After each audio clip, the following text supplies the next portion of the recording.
Right, so in this video I'm going to tell you exactly why I plan on never selling any of my stocks. I plan on keeping my stocks, my portfolio, long after I'm gone and don't want to sell them, okay? And this is completely against the sort of mainstream advice of buy low and sell high, right? I looked at all the different type of investors and I came to the same conclusion. No matter what the type of investor is, they were all planning on just buy low, sell high, just over different lengths of time. Just a day trader is just trying to do it in 24 hours, but the buy and holder is just doing it over 10 years, or the retirement investor is doing it over a longer period of time, so that when they retire, become to retirement age, they start selling their shares to live off that money. So what I realised is it's all the same strategy, just packaged in different ways. Whether it's someone that's like, take your profits because the stock can't go up forever, can it? So I do feel like buy low, sell high is like embedded into every investor because it feels logical and it's always emotionally driven. But in this video, I'm going to explain exactly why I'm against it and what I feel this strategy I've got is a more elite strategy, because I'm copying what the top 0.1% of investors do. Number one, you're paying capital gains tax every time you sell your stock. Outside of a stocks and shares ISA or a Roth IRA, okay, that's different. Yes, you don't pay capital gains tax, but again, you're still forced to sell all your assets when you want that money, right? So let's say, excluding a stocks and shares ISA and excluding a Roth IRA, you lose the money in tax and you lose the compounding the money would have made, okay? Number two, nobody can time the top or the bottom. There is zero evidence to say that anyone knows when a stock is at its bottom or when a stock's at its top. So if you're trying to time when to buy, when to sell, it's a flawed system. There's no evidence. I don't care if you're one of the biggest hedge funds in the world, you can't time the top and the bottom, right? Now, the biggest thing is people don't think about is you're breaking or you're interrupting compound growth. Now, 80% of compounding happens at the last 20% of the gains of the time, okay? So what I mean by that is, let's say you invested 10,000 and it turned into 100,000 in 15 years. The last 5 years is where 80% of the gains come, okay? So it's like a hockey stick, right? Nothing happens, and then boom, it just exponential growth. Now, if you're selling, you're back to square one every single time.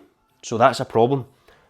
And the other problem is, if you're buying low and selling high, how do you re-enter your position? Because think about it, you've sold a winning stock. I mean, you wouldn't have sold it if it wasn't winning. If there was no profit to take, you wouldn't have sold it. So do you want to get back into that position? And how do you do that? Well, that's another problem you've got. There was a quant report done by Dalber. They said it wasn't the asset class that caused the portfolio to underperform, it was the investor's behaviour, right? So it's nothing to do with the actual stocks themselves, it was the investor themselves. It was the psychology, the emotion behind pulling out of a company, buying a company. What you're ultimately doing is you're selling your winners and you're keeping your losers. It's going to cause your portfolio to drag. Great companies can appear expensive for years, right? So some of these winners can 100x if you hold them long enough. Amazon, Google, Microsoft, Apple, Nvidia, okay? You know, sometimes the winners just keep on winning. There was a paper done that showed that 4% of the stocks in the entire stock market make up the majority of the gains. So it makes you think, okay, for someone that's a value hunter, they're trying to pick a stock because they're annoyed that they didn't buy Nvidia, you know, back in like 2020, 2018 or whenever. And the thing is, okay, yes, you want to try and find the next Nvidia, the next Google, the next Microsoft, but sometimes the winners are already picked. Sometimes the best companies just keep on going. So you've got to think long term for these companies. They're already ahead and they're already gaining more. They have so much cash flow, they have so much growth and options as well. The winners keep going, right? Number 6, it's an excuse to act. It's emotionally driven, it's not mathematically driven. when you're buying low and selling high, you need to be correct 3 times, right? You need to be right when you buy, you need to be right when you sell, and then number 3, you need to be right when you re-enter. Because when you take profits, what are you doing with that money? Are you just taking it and spending it on something? You're going to go buy a car with it, you're going to buy home improvements, buy clothes. You're taking that money and you're doing something with it, okay? Maybe you want to reinvest into another stock, but then you need to be right again on the next stock you buy. You need to be correct again on when you buy and when you sell. So you're constantly having to make more investment decisions rather than I only need to make one investment decision. Do I buy Nvidia? Do I buy Apple? Do I buy Amazon?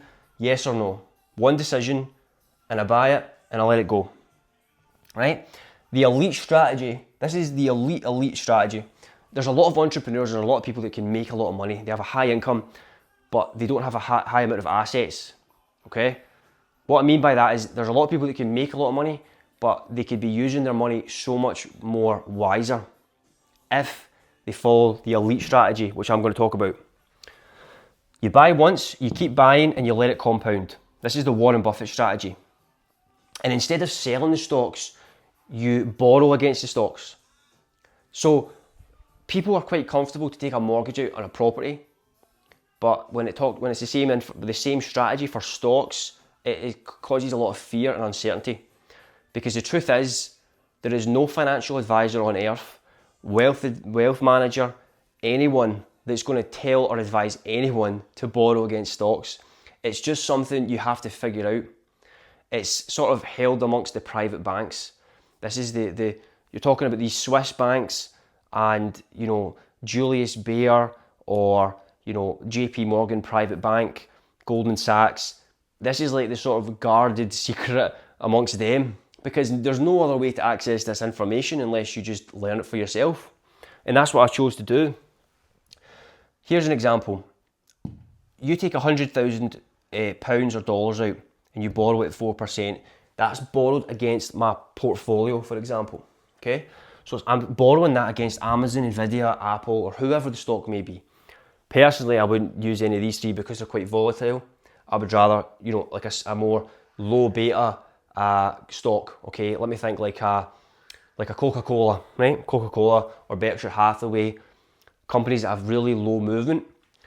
Okay, let's say you borrow against that stock and you take that money, you can buy more stocks with it if you want, or you can buy property, or you can buy cars, or you can buy clothes, or you can do whatever you want because you're not selling your asset, right? The asset stays in place, right?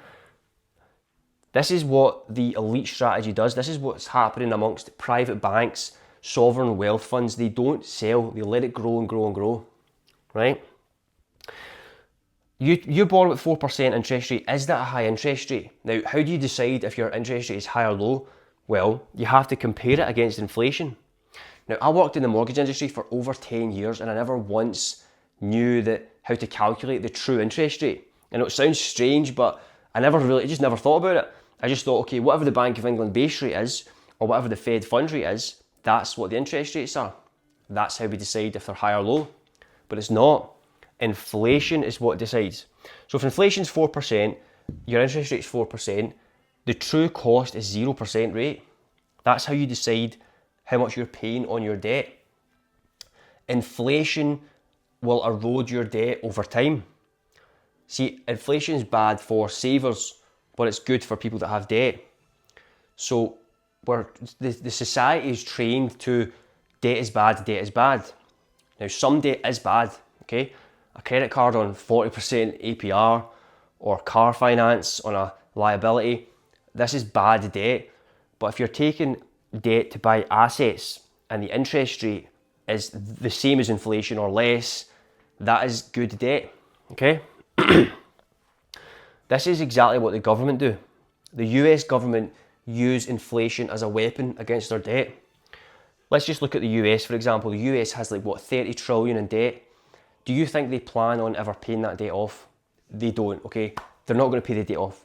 It's easier or much easier to just push growth, high growth in the economy. Companies like Nvidia, AI, Google, okay, these aggressive productivity and just let inflation destroy the debt. You can use the same strategy. Anyone can do this. I mean, anyone can generally do this at any level. Borrowing against stocks, I'll tell you something which is crazy about borrowing against stocks. It's completely separate to your credit rating. It's nothing to do with your credit score because it's all secured against assets. So anyone can do this. Here's something crazy as well. Back in December 2021, the Fed rate was 0.08% and inflation was sky high at 7.16%. So the true rate was negative -7%.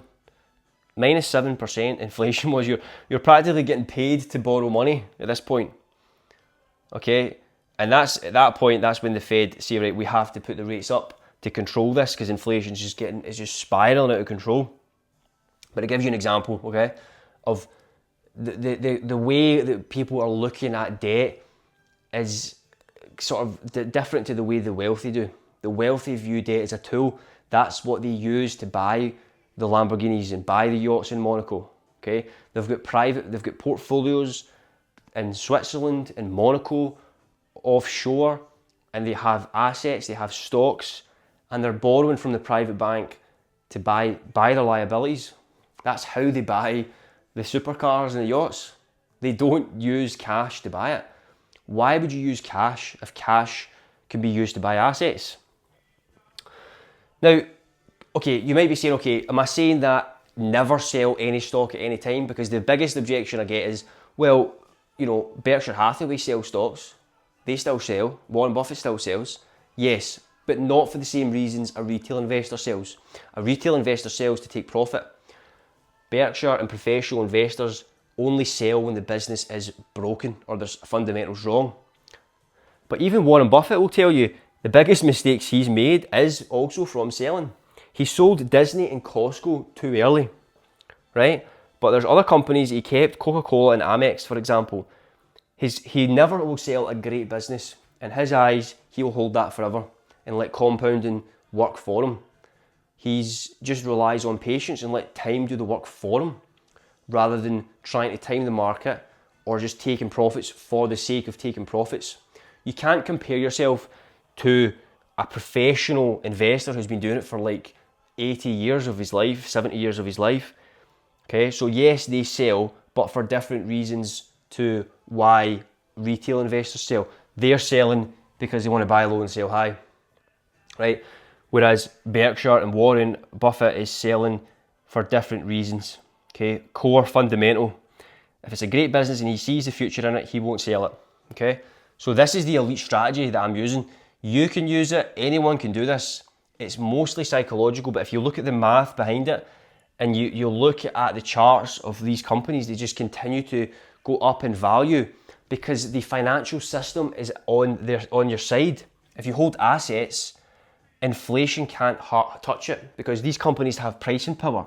They can just increase their prices. So inflation only hurts the poor and middle class.